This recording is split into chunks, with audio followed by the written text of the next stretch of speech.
사무엘이 온 이스라엘에게 이르되 보라 너희가 내게 한 말을 내가 다 듣고 너희 위에 왕을 세웠더니 이제 왕이 너희 앞에 출입하느니라.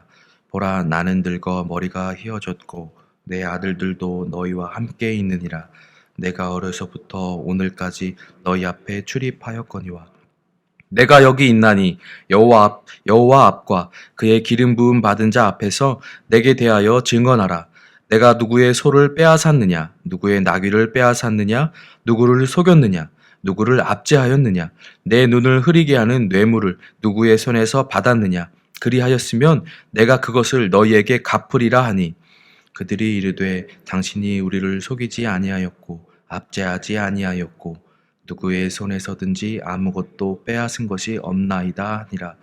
사무엘이 백성에게 이르되 너희가 내 손에서 아무것도 찾아낸 것이 없음을 여호와께서 너희에게 대하여 증언하시며 그의 기름 부음을 받은 자도 오늘 증언하느니라 하니 그들이 이르되 그가 증언하시나이다 하니라.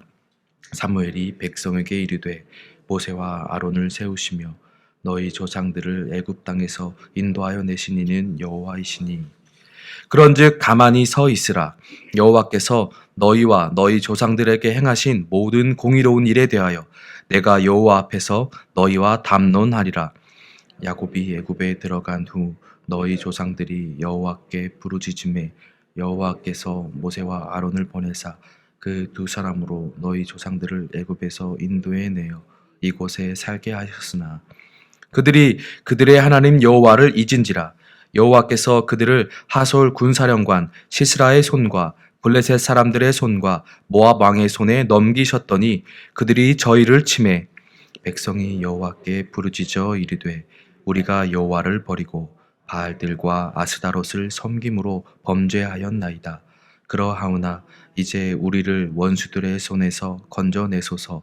그리하시면 우리가 주를 섬기겠나이다 하매 여호와께서 여룻바알과 베단과 입다와 나 사무엘을 보내사 너희를 너희 사방 원수의 손에서 건져내사 너희에게 안전하게 살게 하셨거늘 너희가 암몬 자손의 왕 나하스가 너희를 치러 옴을 보고 너희의 하나님 여호와께서는 너희의 왕이 되심에도 불구하고 너희가 내게 이르기를 아니라 우리를 다스릴 왕이 있어야 하겠다 하였도다. 이제 너희가 구한 왕 너희가 택한 왕을 보라. 여호와께서 너희 위에 왕을 세우셨느니라. 너희가 만일 여호와를 경외하며 그를 섬기며 그의 목소리를 듣고 여호와의 명령을 거역하지 아니하며 또 너희와 너희를 다스린 왕이 너희의 하나님 여호와를 따르면 좋겠지만은 함께 보겠습니다. 너희가 만일 여호와의 목소리를 듣지 아니하고 여호와의 명령을 거역하면 여호와의 손이 너희 조상들을 치신 것 같이 너희를 치실 것이라. 아멘. 오늘 본문 말씀은 사울이 왕으로 세워진 후에 이어지는 상황으로서 사무엘이 지도자의 위치에서 물러나며 백성들에게 이야기하는 고별 설교라고 생각할 수가 있습니다. 사무엘은 이스라엘의 백성들의 소원대로 왕을 세운 후에 자신은 물러나려고 하는 것이죠. 자신의 역할을 대신해야 할 왕이 생겼기 때문입니다. 하지만 사무엘이 강조해 왔던 왕정 시대의 폐단이 걱정되기에 모든 이스라엘 백성들에게 권면의 말씀을 전하고 있습니다. 이 권면을 하는 방식은 먼저 자신이 살아왔던 삶을 증거 삼아서 이스라엘 백성들에게 바른 말과 그리고 그 말에 대한 신뢰를 얻은 후에 잘못을 지적하고 바른 방향을 알려주는 방식이었습니다. 먼저 사무엘은 1절부터 5절에 이르기까지 자신이 감당해왔던 모든 시간들, 사역들 속에서 권력을 이용하여 다른 이들의 것을 빼앗은 적이 있는지, 또한 속인 적이 있는지, 압제한 적이 있는지, 뇌물을 받았던 적이 있는지 말해보라고 당당하게 말하였습니다. 하지만 이스라엘 백성들은 우리를 속이지도 않았고 물건을 빼앗지도 않았고 압제하지도 않았다고 말하였습니다. 이를 하나님 앞에서 증언한다고까지 당당하게 백성들은 말하였죠. 어려서부터 지금까지 사무엘이 어떻게 살았는지 그의 삶을 잘 알 수 있는 모습입니다. 늘 하나님 앞에서 살아온 사무엘의 모습은 모든 이스라엘 백성들이 인정하는 삶의 모습이었습니다. 또한 존경받는 삶이었다는 것을 알 수가 있죠. 이스라엘 백성들이 존경하고 인정하는 그의 삶은 하나님 앞에서 정직하게 사명을 감당한 삶이었습니다. 이러한 삶이 증거가 되어서 사무엘은 이스라엘 백성들에게 하나님을 선포하였습니다. 6절에서 11절까지 하나님께서 이스라엘 백성들에게 의로움으로 역사하셨던 일들을 하나하나씩 선포합니다. 사무엘은 6절에서 지금까지 인도하여 주신 이가 하나님이셨음을 선포하며 7절에게 백성들에게 어떻게 하나님이 의롭게 행하셨는지 말을 합니다. 7절 말씀을 보겠습니다. 그런즉 가만히 서 있으라. 여호와께서 너희와 너희 조상들에게 행하신 모든 공의로운 일에 대하여 내가 여호와 앞에서 너희와 담론하리라. 하나님께서 행하셨던 공의로운 일들을 백성들 앞에서 담론하겠다 하였습니다. 이 담론이란 말 속에는 법적인 논쟁을 뜻하는 의미가 담겨 있는 말인데 하나하나 따져보면서 하나님께서 어떻게 너희에게 공의로움으로 함께 하셨는지 역사하셨는지를 말해 보겠다는 것입니다. 야곱이 애굽 땅으로 들어가게 된 일부터 모세와 아론을 세우시고 애굽에서부터 나오게 하신 일, 그리고 여정을 통하여 광야 땅을 통하여 이 가나안 땅 약속의 땅에 들어오게 된 일들을 사무엘은 하나하나 말하였습니다. 그럼에도 이스라엘은 하나님을 잊고 범죄한 일로 심판을 받았음을 다시 한번 상기시켰고, 그럼에도 하나님께서는 기억하여 주셔서 은혜를 주시고 새로운 삶을 주셨다는 것을 다시 한번 강조하고 있습니다. 이와 같이 사무엘이 강조하는 이유는 12절과 15절에 기록이 되어 있는데 내용은 하나님께서 이스라엘의 왕이심에도 불구하고 자신들을 다스릴 또 다른 왕을 구하였으니 그 왕을 세우신 하나님을 기억하고 하나님을 온전히 따르라는 말씀이었습니다. 이전에 했던 일들을 반복하지 말고 왕을 따라서 하나님을 온전히 섬기라는 말이었습니다. 이 말을 하기 위해서 사무엘은 지금까지 이끌어왔던 것이죠. 하나님의 목소리를 듣지 않고 하나님의 명령을 거역하면 그에 따른 하나님의 진노하심이 반드시 있을 것이니 이것을 기억하고 하나님 앞에서 말씀에 따라 순종하는 삶을 살으라는 당부와 경고의 말입니다. 하나님을 기억하라, 이 말이었습니다. 자신의 삶을 증거 삼아 이스라엘 백성들과 함께 하나님께서 어떻게 우리를 이끌어 오셨는지 하나하나 따져보며, 그리고 그럼에도 우리가 하나님을 부인하고 돌아섰고 그럼에도 하나님께서는 우리를 기억하시고 은혜를 주셨던 것을 잊지 말고 너희들이 요구대로 세워진 하나님께 세워주신 그 왕과 함께 하나님을 기억하라라는 말이었습니다. 이스라엘 백성들을 가만히 보고 있으면 정말로 하나님께서 너무도 사랑하시는 백성이라는 것을 느낄 수가 있습니다. 사무엘이 증거했던 하나님의 역사들, 그리고 그에 따른 이스라엘 백성들의 배덕 행위들을 보고 있으면 정말 하나님의 사랑이 너무도 놀랍고 큼을 알 수가 있죠.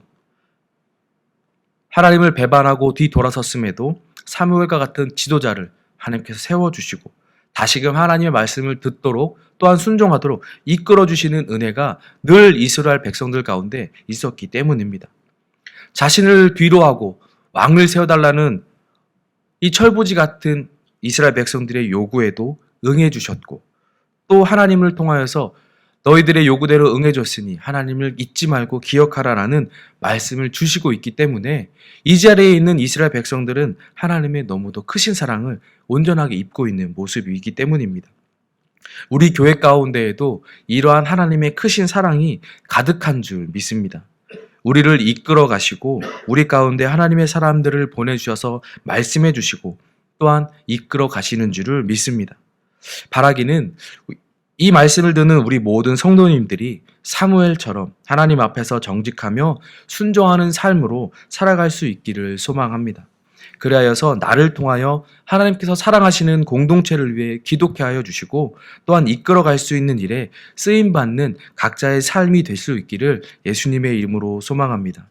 하나님의 살아계심을 무엇보다 기억하여서 그분의 말씀을 따르며 우리 공동체의 지체들에게 바른 방향을 알려주고 기도하며 함께 걸어갈 수 있는 그 걸음이 될 수 있기를 소망합니다. 또한 하나님께서 하시는 일에 대하여 모든 일에 대하여 인정하고 순종할 수 있는 삶이 될 수 있길 소망합니다. 사무엘은 이스라엘 백성들이 왕을 원하는 것이 잘못된 것임을 알았죠. 그래서 그들에게 경고의 말도 했습니다. 하지만 하나님께서 사울을 왕으로 세우시자 그분의 뜻에 순종하며 따랐습니다. 세우신 왕을 인정하였고 자신은 물러났죠. 그리고 그 왕과 함께 하나님을 잊지 말고 기억하고 순종하며 따를 것을 당부했습니다. 하나님의 일하심을 100% 인정하고 수긍하며 순종하는 삶의 모습입니다. 나 자신만을 위한 삶이 아니라 공동체를 위해서 또한 하나님께서 역사하시는 것을 바라보며 그에 인정하고 순종하는 모습. 이 모습이 오늘날을 살아가는 우리들의 각자의 삶의 모습이 되기를 예수님의 이름으로 소망합니다. 함께 기도하겠습니다. 이 시간 기도하실 때 하나님 아버지, 우리 광명교회 공동체를 사랑함으로 감싸주시고 함께 하시니 은혜에 감사드립니다. 사랑이신 하나님의 뜻을 깨닫고 알아서 늘 하나님 앞에서 바르게 살아가며 공동체를 사랑하고 섬기는 삶이 되게 하여 주시옵소서. 또한 하나님의 역사하심과 하나님의 일하심에 대하여 우리가 인정하며 순종하며 살아가는 삶이 되게 하여 주시옵소서. 성령 하나님, 우리와 함께 하심으로 우리를 깨닫게 하여 주셔서 그리고 힘주시고 동행하여 주셔서 그 길을 걸어갈 수 있도록 함께하여 주시옵소서. 기도하시고 개인의 기도로 나아가겠습니다. 기도하겠습니다.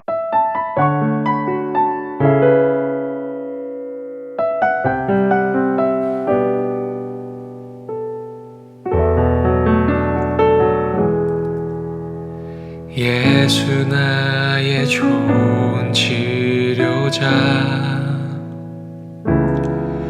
그의 눈이 머무는 곳은 나의 슬픔과 고통, 고개를 들어 그의 눈을 볼 때에 난 알았네. 예수 나의 좋은 치료자,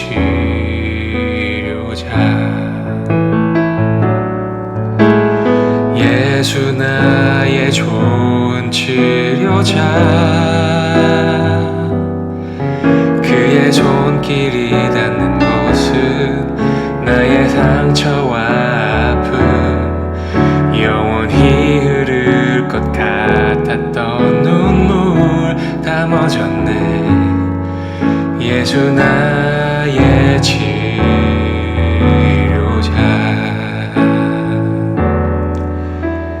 나 노래하리라. 전한 나를 돌아보신 구세주를 찬양해. 하늘 닿는 곳까지 내 손 들리라. 예수 나의 치료자,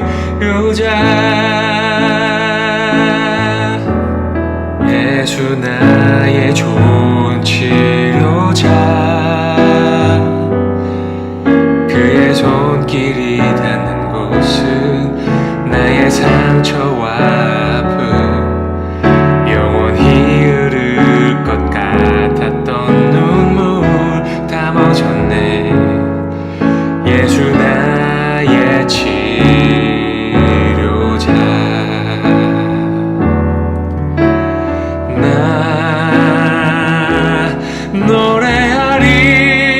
노래하리라. 전한 나를 돌아보신 구세주를 찬양해. 하늘 닿는 곳까지 내 손 들리라.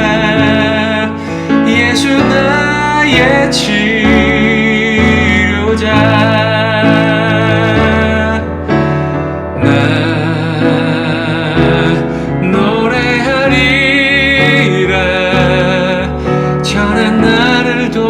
돌아보신 구세주를 찬양.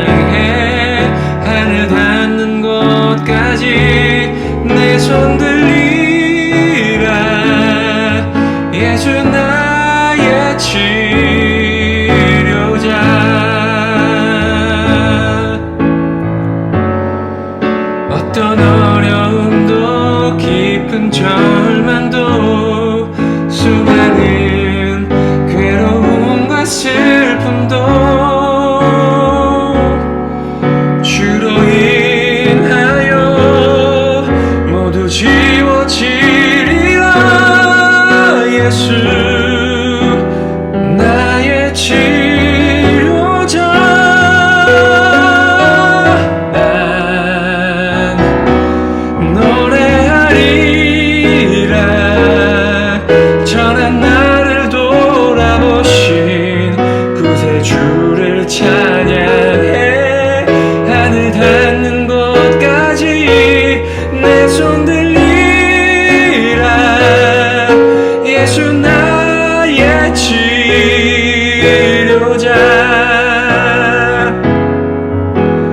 나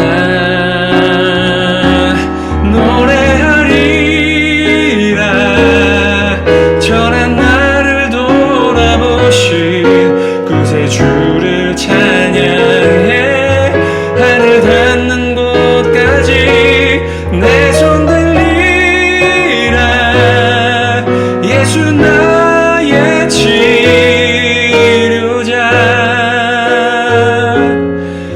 예수 나의 치료자. 예수 나의 치료자.